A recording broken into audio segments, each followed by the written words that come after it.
Всем привет! Это канал True Kitchen. В этом видео я покажу, как приготовить неаполитанскую пиццу дома, а также покажу, как можно ее сделать проще и удобнее относительно предыдущего видео.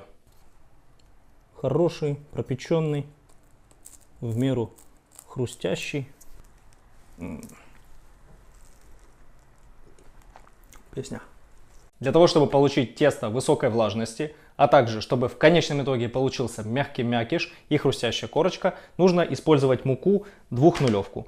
В прошлый раз мне много кто просил показать, какую я использую. Я использую Капуто, красную. Но неважно, какая у вас будет марка, и это, кстати, если что, не реклама, просто действительно много кто просил. Вам самое главное, чтобы мука была 2:0. Вот здесь вот, если что, написано Farina тип 00. Тесто я буду делать влажностью 65%.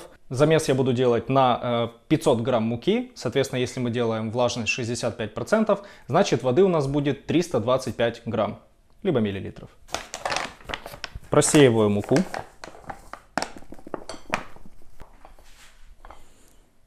Обязательно просеивайте муку для того, чтобы не попадались различные частички, кусочки, упаковки, что угодно может быть. И заодно вы насыщаете муку кислородом. За это вам тесто скажет потом спасибо. Ингредиенты обязательно отвешивайте, либо отмеряйте точно. Особенно это касается дрожжи и соли. Для того, чтобы у вас получился крутой результат. Потому что тесто на глаз делать плохая затея. Теперь набираю 325 мл воды. Почему именно 325 мл воды? Почему влажность 65%?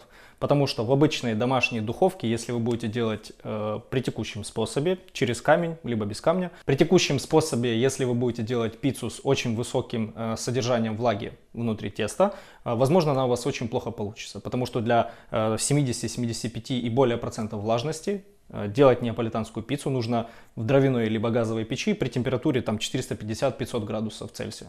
Для приготовления пиццы дома использовать бигу или пулиш можно. Если у вас есть время, пожалуйста, делайте это. Я вам отдельно под комментариями могу расписать процентаж биги, сколько использовать и почему именно столько для пиццы. Но для большинства людей это сложно, поэтому я буду использовать пока что только автолиз. Что такое автолиз? Это просто смешивание воды и муки, скажем так, в одной емкости и без добавления там соли, дрожжей и всего остального, для того, чтобы просто эта масса постояла. В это время, это как бы этап до замеса основного теста. Да? То есть сначала делается автолиз, потом сам замес теста. Автолиз позволяет гораздо сильнее развить глютен. За счет этого, я вам потом покажу это все, тесто будет гораздо лучше тянуться, оно будет более прочное и мука хорошо впитает в себя воду. За счет этого процесс замеса будет чуть-чуть проще. Поэтому, если вы делаете тесто дома, автолиз я настоятельно рекомендую делать. Это напрямую влияет на то, какие у вас будут большие поры, насколько будет высокий бортик. Если вы делаете чиабатту, фокаччо и все с высокой влажностью и с большими пузырями, автолиз точно должен быть. Если вы делаете бигу, пулиш, то вам нужно совместить процесс автолиза и пулиша, либо биги. Да? То есть бигу и пулиш вы делаете отдельно. Автолиз оставшиеся массы воды и муки, которая идет кроме биги и пулиша, нужно делать как бы параллельный процесс. То есть у вас в холодильнике настаивается бига или пулиш, и прямо перед замесом вы воду с мукой можете сделать, основной массы воды с мукой вы можете сделать автолиз. Потом после автолиза вы добавляете бигу или пулиш и уже замешиваете все тесто вместе. Надеюсь, все понятно. Если не понятно, пишите комментарии. Значит, здесь у меня в миске налита вся вода. И сейчас я всыпаю всю муку. И теперь, наподобие того, как я делал бигу, просто перемешиваю воду с мукой. Во всяком случае, для начала. Сейчас основная задача, чтобы вся мука с водой соединилась. Но прям замешивать тесто нам не надо.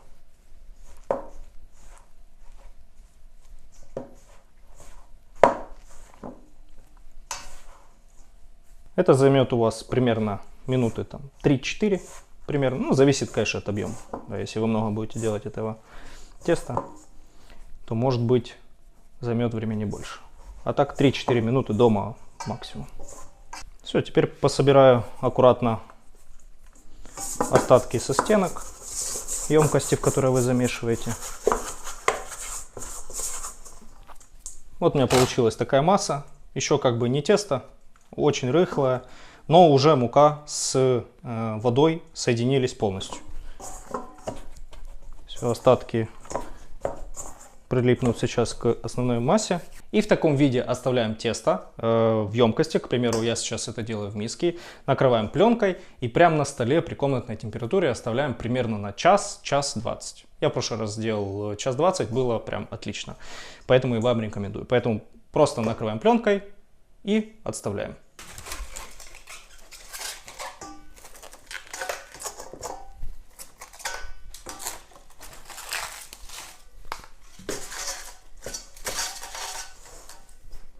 Прошло примерно 1,5 часа. Снимаю пленку. И что у нас получается? Мы ничего еще не делали с тестом, и оно уже тянется. Теперь нам нужно дозамесить. Ну, точнее, даже не дозамесить, а уже непосредственно сделать сам замес теста. Да? То есть процесс автолиза у нас есть. Что нам теперь надо? Теперь мы добавляем сюда дрожжи. По расчету 3 грамма дрожжей надо. Дрожжи быстродействующие. Это обязательный момент. То есть нам не нужно готовить опару, все остальные дела. И эти дрожжи теперь нужно ввести в тесто. Если вы боитесь, что у вас дрожжи останутся где-то за пределами стола, можете начать замешивать в миске и затем уже ввести внутрь самого теста. И так нам нужно замешивать примерно минут 7-8. То есть у нас тут мука, вода, дрожжи. И мы месим до однородного состояния. Смотрите, уже какая красота. Мы только начали. То есть все, нам теперь добавлять воду не надо. Добавлять муку не надо. Смотрим только, чтобы наши дрожжи не разлетались. Если нужно, их вдавливаем в тесто.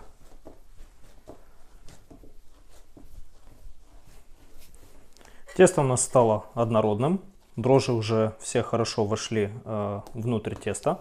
Теперь добавляем соль.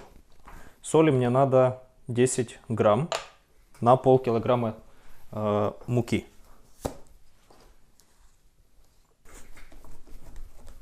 Я чуть-чуть его распластовываю. И вот можно в один заход, можно в 2 захода его аккуратно вместить. И продолжаем дальше замешивать.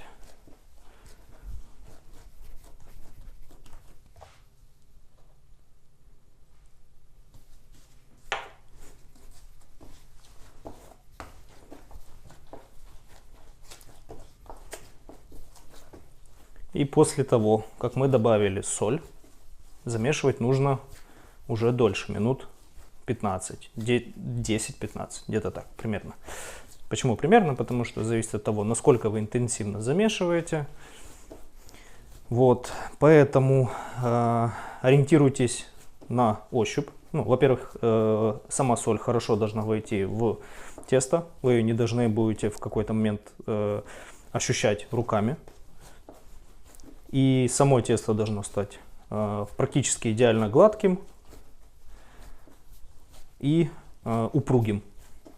И в последний момент мы уже добавим масло. Тесто нужно замешивать не нежно, да, то есть достаточно грубо, интенсивно, потому что от этого, собственно, и происходит развитие глютена. Ну, как видите, я еще рукой по чуть-чуть его оттягиваю. И таким образом, опять же, развивается глютен и захватывается воздух. Есть стереотип по поводу того, что воздух внутри теста появляется за счет работы дрожжей, но это не совсем так. Пузыри, то есть непосредственно наше пространство внутри теста, то есть пузырьки газа, изначально образуются в процессе вымешивания. То есть когда мы интенсивно вымешиваем тесто, образуются маленькие-маленькие такие пузырьки, и уже дрожжи в процессе ферментации они раздувают эти пузырьки. И уже затем в процессе запекания в печи. То есть это очень важный момент, что сам газ образуется именно за счет вымешивания. То есть если вы будете неправильно замешивать тесто, вот этот вот процесс начала образовывания этих пузырьков газа не начнется. Ну, либо будет не совсем, скажем так, такой, как он должен быть. То есть недостаточно качественно. Здесь уже, когда мы помесили минут 10, уже начинаем ориентироваться на то, во-первых, насколько у нас получается гладкое тесто без разрывов. И второй момент, на который мы ориентируемся, это на его упругость. То есть насколько у нас тесто будет выдерживать нажатие и насколько хорошо оно будет возвращаться. Чем быстрее будет возвращаться тесто, чем более гладкое оно будет во время замеса, тем, скажем так, ближе к финишу замеса. То есть примерно ориентируемся на время, примерно, да? То есть до добавления соли 7-8 минут и после добавления соли еще минут 10-15. Но точно ориентируемся на консистенцию теста, то, какое оно на ощупь и насколько оно упругое.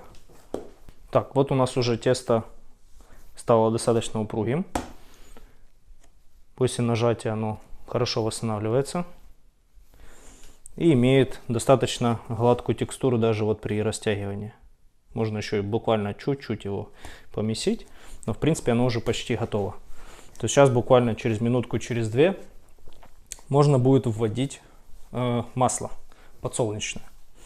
Можно использовать оливковое, как итальянцы, но в данном случае мы готовим дома, нам не надо этот выпендреж, поэтому обычное подсолнечное рафинированное масло.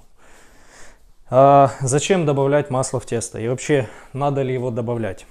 Если мы готовим на дровяной печи или электропечи с очень большой температурой выпекания 400, 450, 500 градусов, количество масла либо минимальное, чуть-чуть буквально, либо отсутствует вообще. С одной стороны, масло делает тесто мягкое, более эластичное, скажем так, а с другой стороны, тесто быстрее начинает гореть. То есть количество сахара и количество жира внутри теста непосредственно влияет на то, насколько быстро будет оно гореть. И когда мы работаем на высокой температуре, нам, конечно же, это не надо. Потому что и так тесто будет сильно обжигаться. Соответственно, так как мы работаем в домашней печи, духовке, тут масло можно добавлять, просто в любом случае немного. Потому что вот на практике я пробовал несколько разных вариантов, и с более большим количеством масла тесто получалось классным, нежным, но при этом верх у меня слишком сильно горел, а низ еще не успевал подпечься. Поэтому этот момент я немножко переделал. Так, теперь добавляю подсолнечного масла, буквально чайную ложку. Масло нужно добавлять в самом конце, потому что после добавления масла приостанавливается процесс развития глютена. Именно поэтому масло нужно добавлять в самом конце, а не в начале или в середине.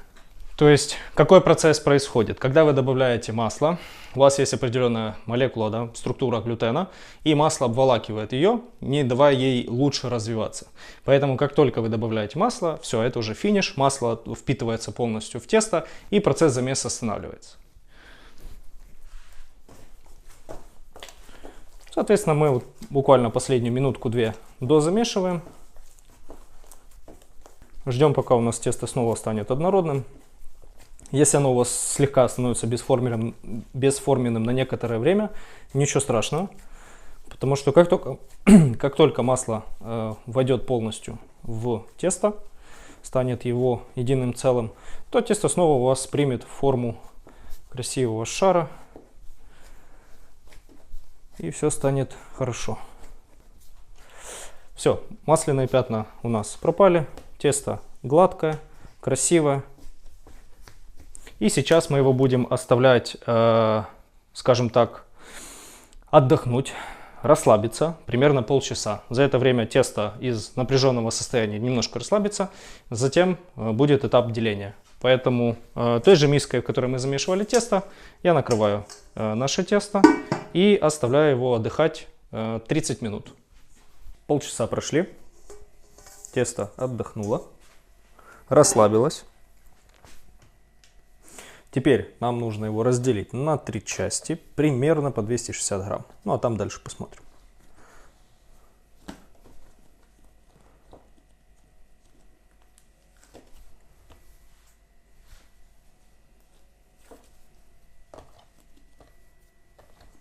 Ну, где-то по 270 получилось. Смотрите, какое оно гладкое. Четко. Так, теперь мы обминаем его. Придавая ему форму шара. И снизу защипываем. Чуть-чуть прикатываем.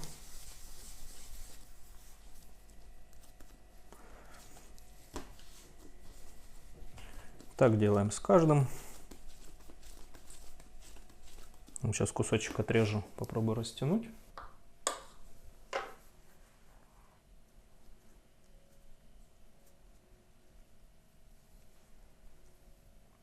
Ну, как для ручного замеса, не для машинного замеса. По-моему, неплохо. Все, защипили. Если есть большие какие-то пузыри, такие вот мы их убираем. Они нам не нужны. Потому что тесто в этих местах раздует сильно. И это будет плохо. Что касается расстойчных форм. Я в предыдущий раз расстойку делал в большом пластмассовом боксе. И, если честно, я потом еще несколько раз делал тесто дома. Мне было не очень удобно. Во-первых, много места занимает в холодильнике. Во-вторых, потом не очень удобно извлекать. Поэтому я, во-первых, смотрел другие видео, как другие ребята делают. И из всех вариантов мне больше всего понравились вот такие вот миски. Какие конкретно миски нужны? Во-первых, пластмассовые. Во-вторых, они должны быть обязательно глянцевые. Максимально гладкие, глянцевые, без каких-либо выступлений, без краев, без острых каких-то частей. Максимально простые глянцевые мисочки. Они продаются с крышками, но они были в 2 раза дороже, поэтому я купил обычные. В данном случае на этот замес, на полкилограмма, мне надо 3 миски. Их нужно смазать чуть-чуть, но полностью маслом. Чуть-чуть буквально. Тесто не должно в нем плавать, но это нужно сделать для того, чтобы потом извлечь наше тесто из формы без проблем. Так, чтобы мы его потом как можно меньше трогали и таким образом сохранили весь газ, который в нем накопился. Погружаем тесто в миску. И сверху затягиваем пленкой. Старайтесь мисочки выбирать по объему минимум в 3 раза больше, чем само тесто.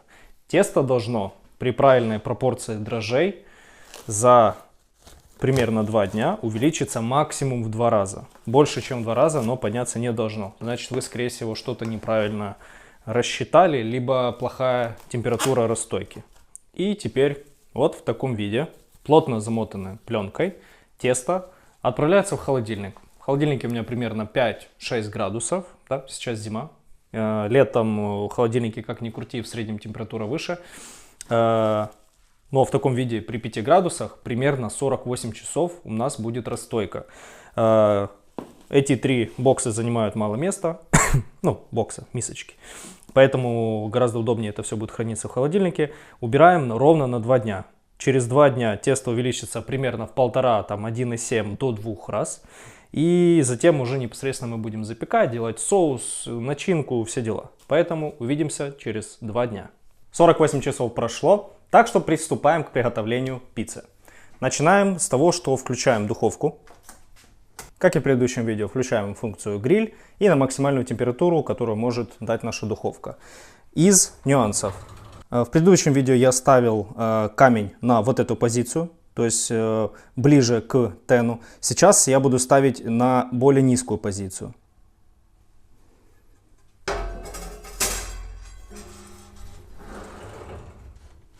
Камень я устанавливаю чуть-чуть ниже, чем в предыдущий раз. Для чего? Для того, чтобы у нас более равномерно пропекалось дно и верхняя часть пиццы. То есть, чтобы тесто было поджаренное, хрустящее.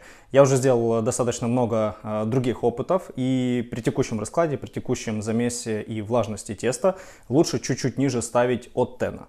Время приготовления пиццы будет примерно 5 минут, 5-6. Также достаем сразу тесто. То есть процесс у нас идет параллельный. Включаем греться печку. Она будет греться примерно час-полтора. И за это время у нас будет прогреваться тесто. Это если мы делаем пиццу зимой, когда более-менее прохладно. Летом тесто может греться полчаса, минут 40. И этого будет достаточно. А пока у нас греется печка и прогревается наше тесто, мы займемся соусом и начинкой. Пиццу я буду готовить с курицей. Поэтому в первую очередь начну с нее. Зачищаю от пленок. Далее нарезаю на тонкие слайсы. Не супер тонко, но так, чтобы курица быстро готовилась. То есть примерно вот такой толщины. Это оптимально для приготовления курицы на пицце. Курицу отправляю в миску. Сюда же добавляю соль. Это чайную ложку соуса ворчестер. Молотый перец. Столовую ложку растительного масла. И готовая специя для курицы. Перемешиваю. Курицу пока что отставляем в сторону. В холодильник ставить не обязательно. Теперь буду делать белый соус. Для этого мне понадобится такой сотейничек. Делаю средний огонь. Сначала высушу его. Чищу пару зубчиков чеснока. Давим чеснок. Когда сотейник у меня высох, добавляю чуть-чуть масла. И бросаю чеснок. И на низкой температуре, на низком нагреве томлю чеснок, для того, чтобы он отдал весь свой вкус. Важно, чтобы нагрев был не сильный, для того, чтобы чеснок не сгорел. А масло нам нужно для того, чтобы извлечь вкус из чеснока. То есть весь вкус нашего чесночка останется в масле, а масло потом смешается с соусом. Добавляю где-то 50 мл белого вина сухого. Выпариваю его примерно в 2 раза.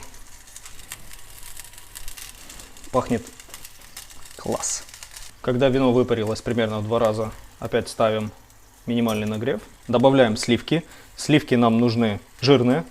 То есть в данном случае 30-33%. Это именно те сливки, которые нам нужны для соуса. Менее жирные нормальный соус вам не дадут сделать. Добавляем примерно 200-250 мл. Я буду делать несколько пиц, поэтому мне соуса надо много. А вам вообще на одну пиццу там, до 100 грамм это будет прям хорошо. Теперь вам нужно аккуратно нагреть соус, который у нас уже получается. Параллельно я уже натер сыр. Вот в данном случае я натер пармезан. Он хорошо растворится в соусе. Вместо пармезана, если он для вас дорогой, можно использовать и гауду, можно использовать ту же сулугуни, ту же моцареллу. То есть все плавкие, легко плавкие сыры. Я буду использовать пармезан. Сыр нужно вводить в соус тогда, ну и, кстати, он должен быть обязательно натертым. Вводить его нужно в соус тогда, когда сливки станут теплыми. То есть с самого начала не вводите. И еще не пользуйтесь готовыми натертыми сырами, потому что внутри этих сыров есть агент, то есть вещество, которое борется с слеживанием сыра. Ну, если это можно так назвать. Антислеживающийся агент, он так называется. И из-за этого сыр не будет растворяться у вас в соусе, и он будет продолжать лежать комками. Этот момент крайне важный. В сливки добавляю чуть-чуть молотого перца. Небольшую щепотку соли, потом по вкусу еще добью. И когда сливки стали чуть-чуть теплыми, добавляю сыр.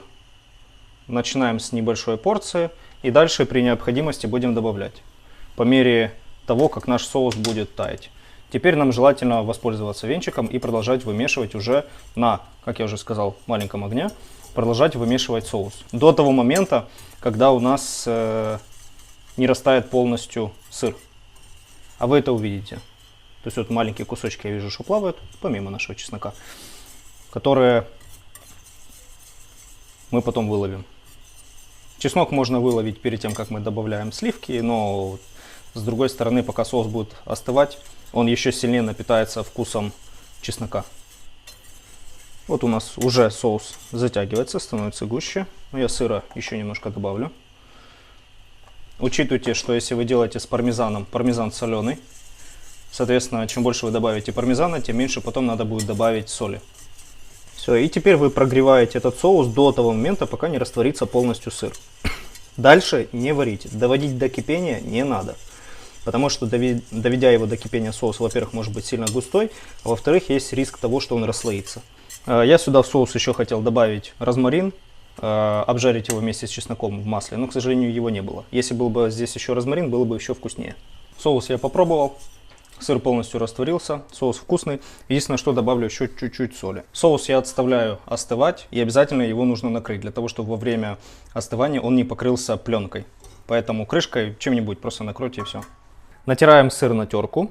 Трем обязательно на крупную, на мелкую. Для пиццы никогда не трите сыр. Сыр я беру моцарелла 45%. Производитель, в принципе, не сильно важен. Это дело вкуса, что вам больше нравится. Но по жирности 50-55 и более процентов моцарелла, допустим, для меня невкусная. Она конкретно слишком жирный вкус такой делает. А моцарелка должна быть чуть-чуть кисленькая.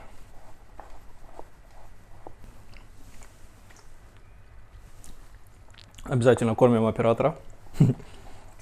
Кому надо будет подсказать, какой сыр покупать, пишите в комментариях, подскажу. Выбирайте моцареллу только твердую, не в рассоле. Рассольная моцарелла подходит только для дровяной печи, там где высокая температура, потому что пицца готовится быстро и сыр не успевает расслоиться. При этом для дровяной печи вот такой сыр не очень подходит. Также режу маслины. Хотел взять маринованные, оливки, маслины какие-нибудь, но, к сожалению, сегодня не было. Поэтому беру то, что есть в холодильнике. Маслинку режу поперек, на кольца резать не люблю. Затем на украшение подрезаю петрушечку. Красивенько, мелкой соломкой. И теперь у меня все ингредиенты готовы. Прошло примерно полчаса. За это время хорошо камень еще не прогрелся, поэтому ждем еще как минимум полчаса, а еще лучше час. И только потом начинаем закидывать нашу пиццу. Поэтому увидимся через полчаса. Всего у нас прошло примерно 1,5 часа, как мы включили печку. Она нагрелась. Так что теперь занимаемся тестом. Припыляем стол мукой. Раскрываем нашу миску с тестом. Тут у нас чуть-чуть прилипло. Ничего страшного. И теперь нам нужно аккуратно извлечь из формы. Можно вот чуть-чуть сверху присыпать. И немножко помогаем ей отлипнуть. Но стараемся сильно ее не сжимать. Вот она сама выйдет из формы.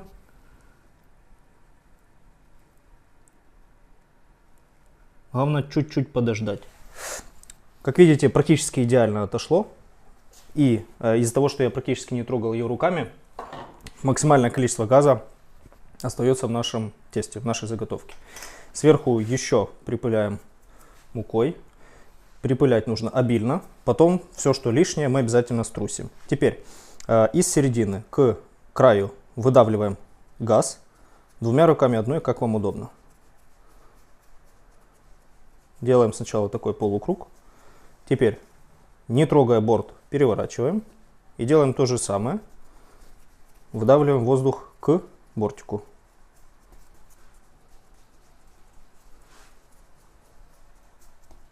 Если нужно, еще припыляйте, если вам надо. Также, кстати, сейчас мы продолжаем растягивать.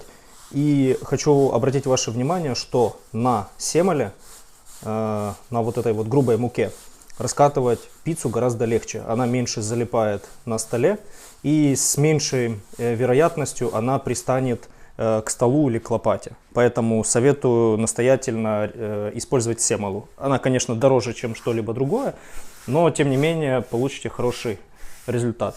Теперь стол практически полностью убираем от муки. Тут у нас остаток можем натрусить с самого теста. Дотягиваем его руками, примерно до 30 сантиметров в диаметре, это стандарт. И ставим на стол. Дальше смазываем коржик соусом. У нас тут был где-то чесночок. Я его изначально не выловил, поэтому, если что, уже выловлю на коржике. Вот он у нас раз. Соус размазали. Соус густой, за счет этого у нас пицца не будет жидкой, то есть с начинки не будет прямо капать. Если вы сделаете жидкий соус, то особенно в домашней печи это будет сильно чувствоваться. И будет не сильно классно, когда прям по рукам будет течь сок. Теперь рассыпаю моцареллу. Начинки в целом старайтесь много не бросать. Так пицца быстро приготовится и при этом, опять же, не будет слишком много сока. И начинка не будет сырой. Если вы набросаете очень много начинки, она пустит много сока, и из-за этого само тесто будет как будто недопеченное, такое сыроватое. Это частая проблема, что вот хочется сделать домашнюю пиццу, чтобы было очень много начинки, но это ошибка, которую все рано или поздно допускали, и лучше так не делать. Теперь бросаю маслинки. И теперь нам нужно снять тесто со стола. Для этого чистую лопату припыляю немножко мукой, буквально чуть-чуть. И в несколько движений снимаем сначала пиццу со стола. И теперь в разогретую духовку быстро надо скинуть пиццу на камень. И закрываем. Ставлю таймер пока что на 5 минут. И затем мы плюс-минус посмотрим, может быть, повращаю немножко нашу пиццу, для того, чтобы она пропеклась равномерно. Прошло примерно 5 минут. Я понимаю, что нужно прокрутить пиццу, потому что половина прижарилась хорошо, половина нет. Как правило, в домашних духовках так будет часто. Поэтому открываю аккуратно, проворачиваю и закрываю обратно. Еще буквально минуту допекаю. Вот видите, какой здесь зажаренный бортик, а там он был белый. И теперь пиццу достаю. Она достаточно сильно прижарилась. Хороший цвет сверху, также она поджарена снизу.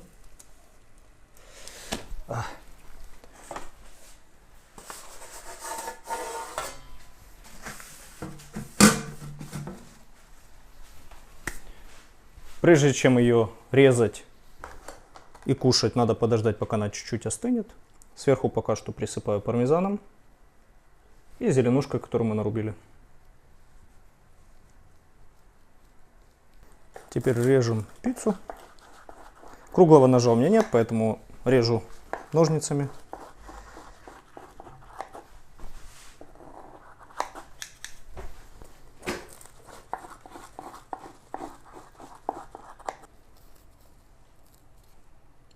Хороший, пропеченный, в меру хрустящий. И теперь самая замечательная часть любого видео. Начинаем есть.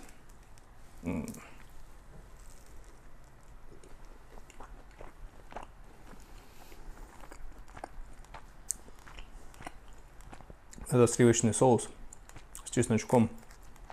Песня. Как дно хорошо поджарилось. Идеально.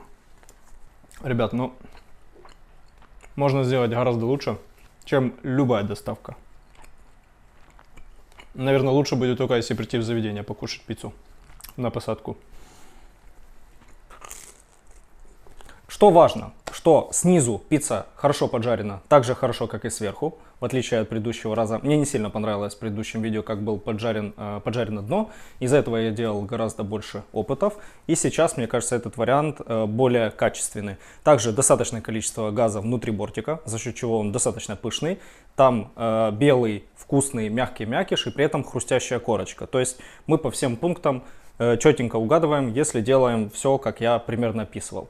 Ну, по ингредиентам, по самому рецепту пиццы, тут стопроцентное сочетание, работает, кому надо будет, я распишу обязательно рецепт этой простой пиццы, для того, чтобы вы смогли сделать это также дома. Насчет того, чтобы доставать пиццу из печи и ставить ее на сетку или решетку, я настоятельно рекомендую так делать, если вам есть на что ставить. У меня просто из подручных средств я ничего не могу использовать, за исключением той решетки, на которой стоит сам камень. Поэтому, если у вас есть какая-то еще одна дополнительная сетка или решетка, пиццу доставайте из печи сначала на эту сетку или решетку, и затем уже только начинаете резать и кушать. Я уже объяснял почему. Меньше конденсата, из-за этого пицца более хрустящая, золотистая и все шикарно получается. Друзья, ну на этом все. Спасибо всем, кто смотрел это видео. Я очень надеюсь, что это вам полезно, нужно, и вы дальше будете смотреть мое видео. И надеюсь, в этом есть острая ваша необходимость.